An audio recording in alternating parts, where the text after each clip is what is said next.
மத்திய பாஜக அரசு தமிழகத்துக்கு பட்ஜெட்டில் தந்தது வெறும் பூச்சியம்தான். இப்போது என்டிஏ எனப்படும் தேசிய ஜனநாயக கூட்டணி என்ற போல்வையில் அதே பூச்சியத்தை தான் மக்களும் திருப்பித் தரப்போகிறார்கள் என தமிழக முதல்வர் மு.க.ஸ்டாலின் தெரிவித்துள்ளார்.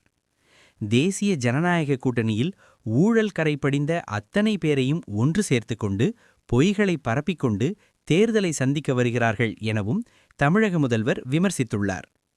தமிழ்நாட்டு மக்களின் மனதில் என்ன இருக்கிறது என்று இந்தியா டுடேவும் சி ஓட்டர்ஸ் நிறுவனமும் நடத்திய கருத்து கணிப்பில் தெரிய வந்துள்ளது. இந்த கருத்து கணிப்புகளில் திமுக கூட்டணி 45% ஆதரவோடு முன்னிலையில் இருக்கிறது. எங்களுக்கும் இரண்டாம் இடத்துக்கும் இருக்கக்கூடிய வித்தியாசம் 12% என மு.க.ஸ்டாலின் கூறியுள்ளார்.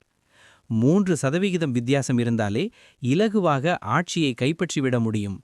12% வித்தியாசம் என்றால் அது நிச்சயம் மிகப்பெரிய வெற்றியாகத்தான் இருக்கும் என்றும் மு.க.ஸ்டாலின் சுட்டிக்காட்டியுள்ளார். திமுக மீண்டும் ஆட்சி அமைப்பதில் எந்த மாற்றமும் இருக்காது. அதற்கென்று நாங்கள் மெத்தனமாக இருக்க மாட்டோம். திமுக என்பது எப்போதும் என்றென்றும் மக்களுடன் இருக்கக்கூடிய இயக்கம், மக்களுக்காக பாடுபடக்கூடிய இயக்கம். அதனால் இன்னும் உற்சாகமாக உழைத்து கணிப்பை உண்மையாக்குவோம் என்றும் தமிழக முதல்வர் மு.க.ஸ்டாலின் வலியுறுத்தியுள்ளார்.